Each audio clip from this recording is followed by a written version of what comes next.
Doctor, ಈಗ ಮೊದಲನೆಯ ತಿಂಗಳು ಅಂದಾಕ್ಷಣ ಅದರಲ್ಲೂ ಫಸ್ಟ್ ಟ್ರೈಮಿಸ್ಟರ್ ಅಂದರೆ ಅತ್ಯಂತ ಹೆಚ್ಚಿನ ಆರೈಕೆ ಹಾಗೂ ಹೆಚ್ಚಿನ ಒಂದು ಪ್ರಾಶಸ್ತ್ಯತೆಯನ್ನು ನೀಡ್ತೀವಿ. ಹುಷಾರಾಗಿರಬೇಕು, ಎಲ್ಲರೂ ಕೂಡ ಹೆಚ್ಚಾಗಿ ಅಡ್ವೈಸ್ ಕೊಡಲಿಕ್ಕೆ ಫಸ್ಟ್ 3 months ಸೇಫ್ ಆಗಿದ್ರೆ ಆಮೇಲೆ ಈಸಿಯಾಗಿ ಪ್ರೊಸೀಡ್ ಆಗುತ್ತೆ ಜರ್ನಿ ಅನ್ನೋದನ್ನ.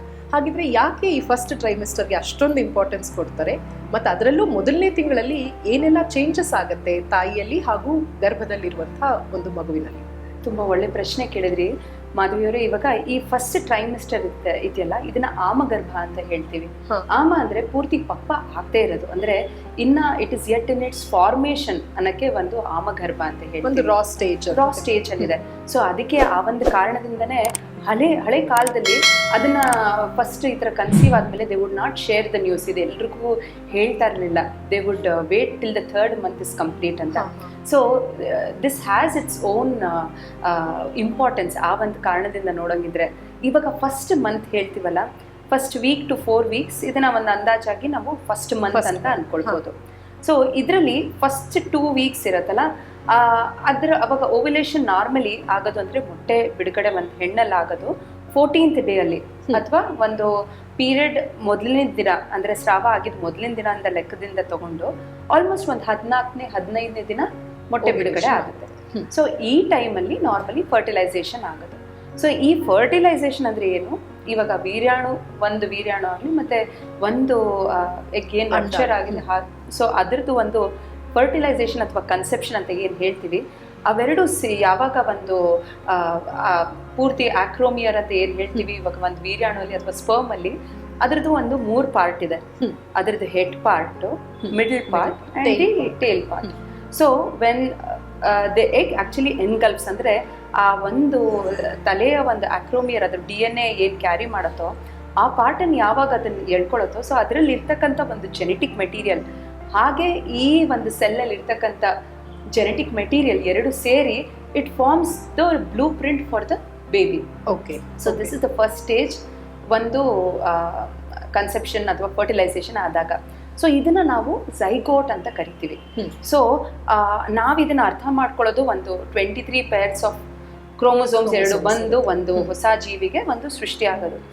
ಆಯುರ್ವೇದದ ಪ್ರಕಾರ ಇದರಲ್ಲಿ ಬರೇ ಮೆಟರ್ನಲ್ ಮತ್ತೆ ಪೆಟರ್ನಲ್ ಫ್ಯಾಕ್ಟರ್ಸ್ ಬಿಟ್ಟು, ಅಂದ್ರೆ ಮಾತೃಜ ಭಾವ ಮತ್ತೆ ಪಿತೃಜ ಭಾವಗಳನ್ನ ಬಿಟ್ಟು there are also other factors which go in it. For example, ಇವಾಗ ಆತ್ಮಜ ಭಾವ, because it went to a very spiritual, ಇದರಿಂದ ಆತ್ಮದ ಒಂದು ಅದರದ್ದು ಸೃಷ್ಟಿ ಬೇಕಾಗುತ್ತೆ. It is the one which gives ಪ್ರಾಣ ಆರ್ ಚೇತನಾಭೂತವಾಗಿ ಕೆಲಸ ಮಾಡ್ತಕ್ಕಂಥದ್ದು ಅಂತ. ಸೊ ಅದರಲ್ಲಿ ಬರ್ತಕ್ಕಂಥ ಕೆಲವು ಫ್ಯಾಕ್ಟರ್ಸ್ ಇರುತ್ತೆ. ಹಾಗೆ ಸತ್ವಜ, ಸಾತ್ಮ್ಯಜ ಅಂದ್ರೆ the one that is very ನಮ್ಮ ಒಂದು ಕಾನ್ಸ್ಟಿಟ್ಯೂಷನ್ಗೆ, ನಮ್ಮ ಒಂದು ಆಹಾರ ವಿಹಾರ ಯಾವುದು ನಮಗೆ ತುಂಬಾನೇ ಓಕಸಾತ್ಮ್ಯವಾಗಿದೆಯೋ, ಅಂದ್ರೆ ನಮ್ಮ ಬೆಳವಣಿಗೆಗೆ ನಮಗೆ ಸಹಾಯ ಮಾಡುತ್ತೋ ಅಂತ ಆಹಾರನ ತಗೊಂಡು ನಮ್ಮ ಬೆಳವಣಿಗೆ. ಸೊ ದ ಝೈಗೋಟ್ ಅಥವಾ ಒಂದು ಬೆಳವಣಿಗೆದು ಒಂದು ಪ್ರಾಡಕ್ಟ್ ಏನಿದೆ, it is dependent on these factors also. So ಇತ್ತೀಚಿನ ದಿನಗಳಲ್ಲಿ ನಾವು ನೋಡಿದ್ದೀವಿ, ತುಂಬಾನೇ ನಾವು ಮಿಸ್ಕ್ಯಾರೇಜಸ್ ಪ್ರಾಬ್ಲಮ್ ಕಾಣಿಸ್ಬೋದು ಅಥವಾ ಇನ್ಫರ್ಟಿಲಿಟಿ ಇಶ್ಯೂಸ್ಗಳು ಕಾಣಿಸುತ್ತೆ. ನಾವು ಎಲ್ಲಾದ್ರಲ್ಲೂ metabolism and food plays a role ಅಂತ ಹೇಳ್ತೀವಿ. So this is one factor also which plays a role. Okay. So ಬರೇ ಜೆನೆಟಿಕ್ ಫ್ಯಾಕ್ಟರ್ಸ್ ಮಾತ್ರ they don't play, it's also all of these which are very conducive. ಅದಕ್ಕೆ ಇದನ್ನ ಗರ್ಭೋತ್ಪಾದಕ ಭಾವಗಳು ಅಂತ ಹೇಳ್ತೀವಿ. So ಅದ್ರ ಜೊತೆಗೆ ನೆಕ್ಸ್ಟ್ ಬರ್ತಕ್ಕಂಥದ್ದು ನಮ್ಮ ಆಹಾರ. ನಾವು ಏನು ಆಹಾರ ತಿಂತೀವೋ, ಸೊ ರಸಜ ಅಂದ್ರೆ ನ್ಯೂಟ್ರಿಷನ್ ಕೊಡ್ತಾ ಇರ್ತಾರದು. So correct amount of nutrition. So ಒಂದು ಒಳ್ಳೆಯ ಒಂದು ಪ್ರಾಜಿನಿ ಬರಬೇಕು ಅಂತ ಇದ್ದಾಗ ಅದಕ್ಕೆ ಬೇಕಾಗಿರೋ ಒಂದು ಒಳ್ಳೆ ನ್ಯೂಟ್ರಿಷನ್ ಇರಬೇಕು. ಒಳ್ಳೆಯ ಒಂದು ಆಹಾರ ವಿಹಾರದ ಜೊತೆಗೆ ಎಲ್ಲ ಥರದ್ದು ಬರೇ the good factors of the paternal and the maternal side ಎಲ್ಲ ಕೂಡ ಇಂಪಾರ್ಟೆಂಟ್ ಆಗುತ್ತೆ. ಸೊ ಇದನ್ನ ನಾವು ಝೈಗೋಟ್ ಅಥವಾ ಒನ್ ಸೆಲ್ ಆಗಿರುತ್ತೆ, ಫಸ್ಟ್ ಫರ್ಟಿಲೈಸ್ಡ್ ಆಗಿರುತ್ತೆ ಇವಾಗ. ಸೊ ಇದ್ರದ್ದು ನೆಕ್ಸ್ಟ್ ಇವಾಗ ಟ್ರಾವೆಲಿಂಗ್ ಸ್ಟೇಜ್ ಅದ್ರದ್ದು. ಸೊ ಅದು it has to come through the fallopian tube ಬಂದು ಅದು ಇಂಪ್ಲಾಂಟೇಷನ್ ವರ್ಗೂ ಆಗಬೇಕು. ಸೊ ಈ ಒಂದು ಸ್ಟೇಜ್ ಅಲ್ಲಿ ಅದರದ್ದು ಬ್ಲಾಸ್ಟೋಸಿಸ್ಟ್ ಅಂತ ಹೇಳ್ತೀವಿ ಅದನ್ನ. ಬ್ಲಾಸ್ಟೋಸಿಸ್ಟ್ ಸ್ಟೇಜಿಗೆ ಬರುತ್ತೆ. ಸೊ ಮೊರೆಲ್ಲಾ ಮುಗಿಯುತ್ತೆ, ಅಂದ್ರೆ ಡಿವೈಡ್ಸ್ ಬೇಸಿಕಲಿ ಒಂದು. ಈಗ ಪಂಚಮಹಾಭೂತ ಸಿದ್ಧಾಂತಗಳಲ್ಲಿ ಆಕಾಶ, ವಾಯು, ಜಲ, ಪೃಥ್ವಿ ಮತ್ತೆ ಅಗ್ನಿ, ಈ ಎಲ್ಲ ಪಂಚಮಹಾಭೂತಗಳು ನಮ್ ಎಲ್ಲಾ ಒಂದು ಅಣು, ಒಂದು ಸೆಲ್ಸ್ ಅಲ್ಲೂ ಅದರದ್ದು ಒಂದು we can see it's activities. So it could be division ಆಗ್ಬೋದು, ಅಥವಾ ಅದನ್ನ ಗ್ರೋತ್ ಆಗಿರ್ಬೋದು, ಅದಕ್ಕೆ ಬೇಕಾಗಿರೋ ಒಂದು ನ್ಯೂಟ್ರಿಷನ್ ಇಂದ ಬರ್ತಕ್ಕಂಥ ಬೆಳವಣಿಗೆ. ಸೊ ಇವೆಲ್ಲ ಕೂಡ they play a role over there. So ಅದರ ನಂತರ ಬರ್ತಕ್ಕಂಥದ್ದು ಈ ಬ್ಲಾಸ್ಟೋಸಿಸ್ಟ್ ಸ್ಟೇಜ್.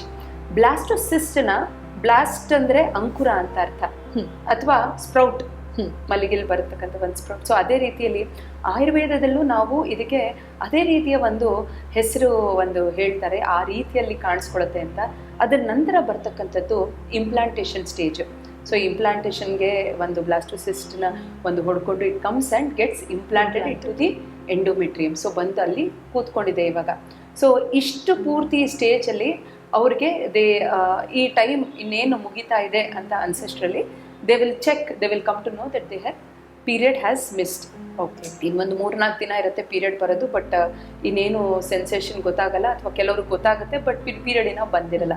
ಸೊ ಈ ಒಂದು ಆಲ್ಮೋಸ್ಟ್ ಇಷ್ಟು ಆಗೋಷ್ಟರಲ್ಲಿ ಅದರದ್ದು ಸೈಜ್ ನಾವು ನೋಡಿದ್ರೆ ಆಲ್ಮೋಸ್ಟ್ ಬರೀ ಒಂದು 1/4 ಇಂಚಷ್ಟು ಮಾತ್ರ ಈ ಒಂದು ವೂಂಬಲ್ಲಿ ಇರ್ತಕ್ಕಂಥ ಜೀವಿಯ ಒಂದು ಸೈಜ್ ಮಾತ್ರ ಅಷ್ಟಿರುತ್ತೆ. ಬಟ್ ಅದರಲ್ಲಿ ಆಗಲೇ ದೇಹಕ್ಕೆ ಬೇಕಾಗಿರುವ ಎಲ್ಲ ಅಂಗಗಳ ಒಂದು ಪುಟ್ಟ ಅಂಶಗಳು ಆಗ್ಲೇ ಸೇರ್ಕೊಂಡಿರುತ್ತೆ.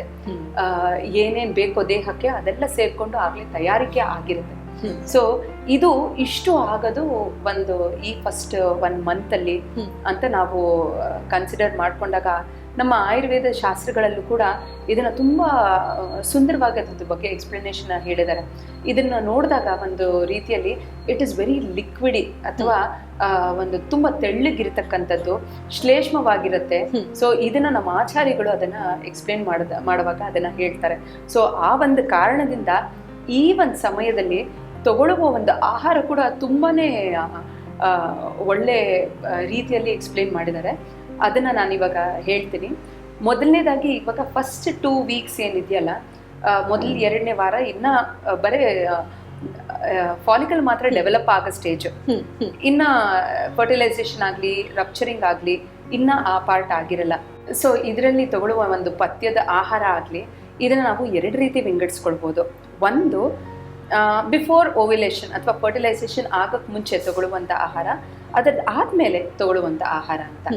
ಸೊ ಅದರಲ್ಲಿ ಬಿಫೋರ್ ಓವ್ಯುಲೇಷನ್ ಆಗ್ತಕ್ಕಂಥದ್ದು ಇದರಲ್ಲಿ ನಾರ್ಮಲಿ ದೇ ಟೇಕ್ ಸತ್ವ.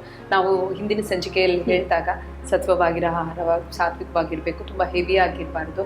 ಸೊ ಅದನ್ನೆಲ್ಲ ಕನ್ಸಿಡರೇಷನ್ಸ್ ಜೊತೆಗೆ ಒಂದು ಸ್ವಲ್ಪ ಮಟ್ಟಿಗೆ ತುಪ್ಪದ ಸೇವನೆಯನ್ನ ಆಚಾರ್ಯಗಳು ಹೇಳ್ತಾರೆ. ನಾವು ತಗೊಳ್ಳುವಂಥ ಆಹಾರದಲ್ಲಿ ಅದರದ್ದು ಒಂದು ಸೇವನೆಯನ್ನ ಮಾಡೋದು ತುಂಬಾನೇ ಅಗತ್ಯ ಅಂತ. ಇದು ಮನೆಯಲ್ಲಿ ನಾವು ಉಪಯೋಗಿಸುವ ಒಂದು ಹಸುವಿನ ತುಪ್ಪದೇ ಆಗಿರ್ಬೋದು, ಹಾಲ್ ಜೊತೆ ಮಿಶ್ರಣ ಮಾಡಿಕೊಂಡು ತಗೊಳ್ಳೋದು. ಓಕೆ. ಸೊ ಒಂದು 150 ml ಅಷ್ಟು ಬೆಚ್ಚಗಿರೋ ಹಾಲು, ಅದಕ್ಕೆ ಬೇಕಾದ್ರೆ ಬೆಲ್ಲ ಅಥವಾ ಸಕ್ಕರೆ, ಏನು ಅವ್ರಿಗೆ ಹೇಗೆ ಪ್ಯಾಲೆಟಬಲ್ ಅನ್ಸುತ್ತೆ ಹಾಗೆ. ಸೊ ಅದ್ರ ಜೊತೆಗೆ ತುಪ್ಪ. ಸೊ ಇದು ಹಸುವಿನ ತುಪ್ಪ ಆದ್ರೂ ಪರವಾಗಿಲ್ಲ, ಒಂದು 1/4 ಚಮಚ ಅವರಿಗೆ ಅಗ್ನಿಯ ಪ್ರಕಾರ ಅವರಿಗೆ ಅದು ಜೀರ್ಣಿಸ್ಕೊಳಕ್ಕಾಗತ್ತೆ ಅಂದ್ರೆ ಅಷ್ಟು ಮಾತ್ರ ತಗೊಳ್ಳೋದು. ಇದರ ಸೇವನೆ ಪ್ರತಿದಿನ, doing it from the 4th day till the 14th day, ಅಥವಾ ಒಂದು ಫರ್ಟಿಲೈಸೇಷನ್ ಆಗೋವರೆಗೂ, ಆ ಸಮಯದವರೆಗೂ ತಗೊಳ್ಳೋದು ತುಂಬಾನೇ ಮುಖ್ಯ. ಓಕೆ. ಸೊ ಆಹಾರ, ಆರೋಗ್ಯ ಎಲ್ಲರೂ ಕೂಡ ಇಂಟಿಗ್ರೇಟೆಡ್ ಆಗಿ ಇಲ್ಲಿ ಕೆಲಸ ಮಾಡುತ್ತೆ. ಸೊ ಯಾವ ರೀತಿಯಾಗಿ ನಾವು ನಡ್ಕೋಬೇಕು ಆ ಸಮಯದಲ್ಲಿ ಅನ್ನೋದನ್ನು ತಿಳಿಸ್ಕೊಡ್ತಾ